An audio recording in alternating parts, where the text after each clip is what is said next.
Dito po tayo sa tawid na pier. Ayun yung nasa ilalim ng LRT2. Yung viaduct naman dun sa westbound na patawid dito, no, sa patungong PUP Santa Mesa. So inuna nga nilang lagyan ng mga steel pile dito, support para sa gagawin nilang platform. At pag nabuo na yung platform sa baba, gagawa na nila ng rebar cage yan para sa malaking coping beam. Ganon din dun sa tawid. At pag na-pouring na to dito, yung coping beam, maging dun sa gitna, installan na nila ng ano yan. Ito yung mga steel box girders patawid dito. So excited na ako mga kasigap na makita na nakalagpas na dito, no, sa Ramon Magsaysay Boulevard. So shoutout po sa mga mas sikat nating mga workers po dito. Ito yung mga nakadilaw po ng hard hat at yung mga nakaputi, sila po yung mga foreman.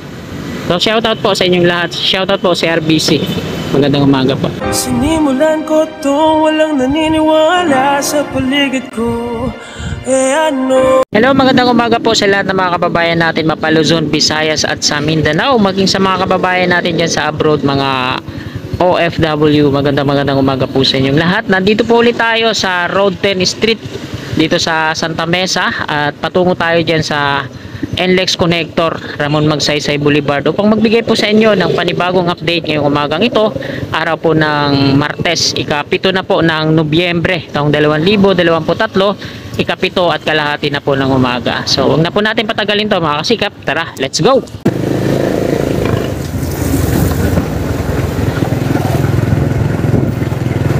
So mula dito sa Road 10 Street, ito naman yung Buenos Aires at ito yung viaduct ng NLEX Connector patungo dyan sa Ramon Magsaysay Boulevard westbound.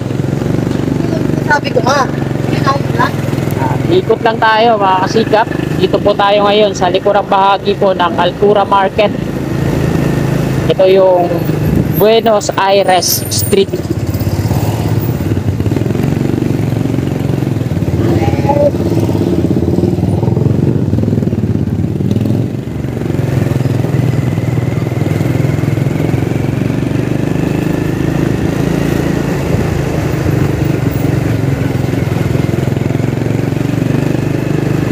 At kakanan na po tayo dito. So, ito po yung footbridge na kadalasan na pinipwestuhan natin para makakuha ng aerial shot kasi wala pa tayong drone. At yan nga sa harapan natin, pavement dito sa westbound ay under repair po yan ng DPWH NMDEO mga kasigap. So yan po yan. So hanggang dito po yun yung pagre-repair ng pavement, kasi ito yung pavement patungo doon, wala dito sa dulo na ng construction na yan, napalitan na yan patungo doon sa kanan. So dito na lang hanggang doon naman sa may sa may interchange doon sa kaliwa sa dulo. At ito na nga, nasa gitnang bahagi na sila at ongoing na yung pagbubungal dito naman sa part na ito. Palitan yung ginagawa nila. Yung pinakauna dun sa inner lane, pouring na at dito na sila sa gitna. So dito dumadaan yung mga sakyan sa harapan natin. At ayan mga kasikap, tungo na tayo dito sa mismong subject natin. So na-update natin. At may nakita akong mga pagbabago dito, ano.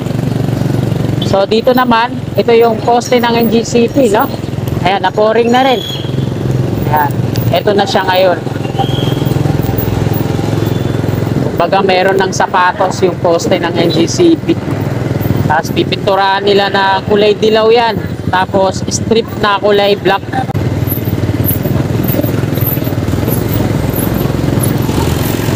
So ayan, nilalagyan na nila ng mga dun sa sa tawid yung pier.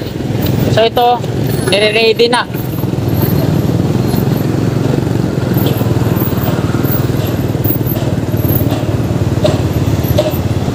So ayan mga kasikap, nandito po tayo ngayon sa Ramon Magsaysay Boulevard westbound. Ito yung dulo ng NLEX Connector, yung viaduct niya napatawid dito sa ilalim. Ito yung interchange.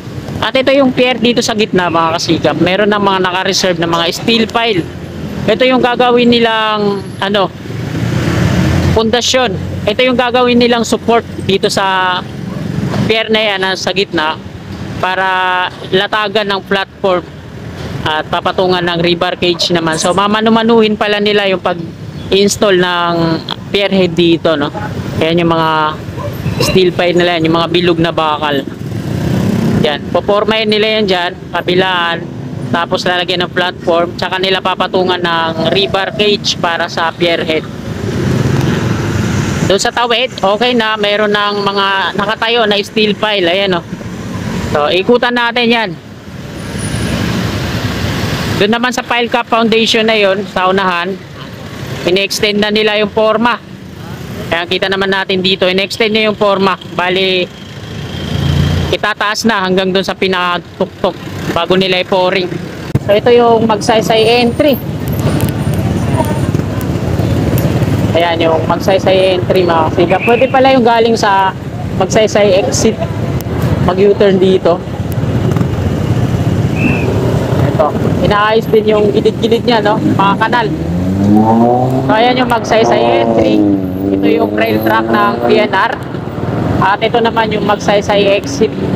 So dalawa yung exit dito, isa yung patawid sa patungong Cubao, isa yung patungo naman ng CM Recto, Quiapo. Ito naman yung Center Island. Ayan yung mga pile cap foundation.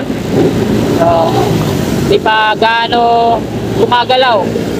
Di pa sila nagpo-focus dyan. At ayan mga kasikap, gagawin po natin.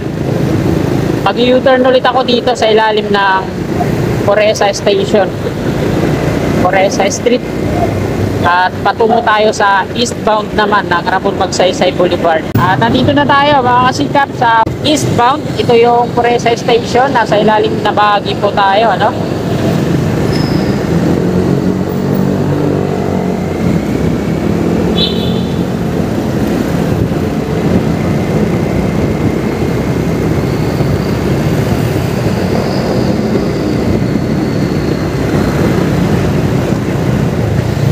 Traffic na dito.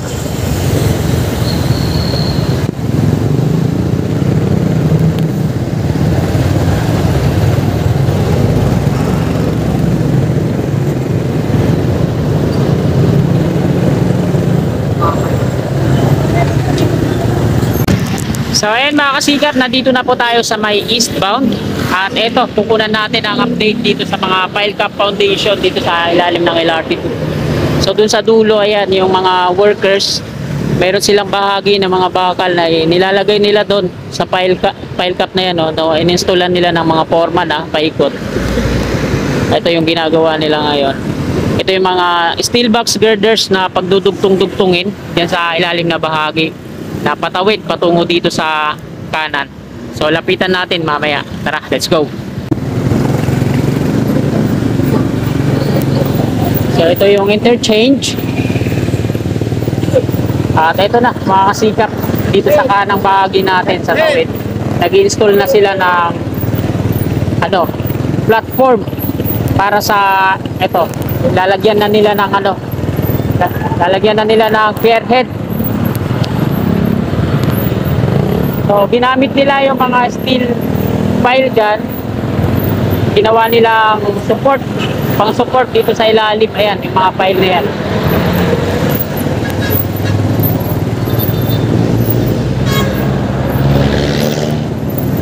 Nandito ulit tayo sa tabi ng building ng PLDT. At syempre, kukunan natin ang update dito sa lipunang bahagi po natin.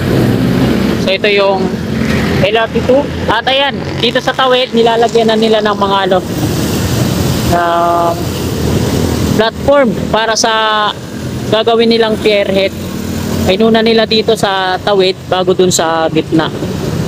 Pero dun sa gitna may mga steel pile na rin. Ayun yung gagawin nilang support para sa platform. Ayan yung mga steel pile nakatayo na yan. Tapos yung mga I-beam yung support para sa platform. Tapos bago nila latagan ng rebar cage para sa pier head na. So mano-mano pala nilang gagawin. Inakala ko dati na fabricated yung gagawin nila na pier head, pero hindi pala.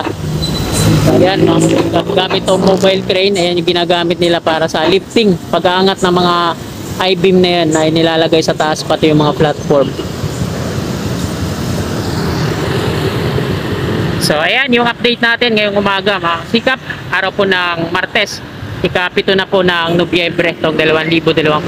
So maraming salamat mga kasikap. Bago nyo sana lisanin itong video na to, please like, at sa mga kasikap natin na willing po na sumuporta sa aking YouTube channel, click lang natin yung subscribe button dyan sa baba at i-hit na rin po natin yung maliit na bell dyan sa kanan. I-bell all po natin para always updated po lagi tayo sa aking pang mga bagong update dito sa NLEX Connector Ramon Magsaysay Boulevard. Maraming salamat, lagi po tayong mag-iingat, magandang umaga, God bless po sa ating lahat. You're my angel, angel baby, angel.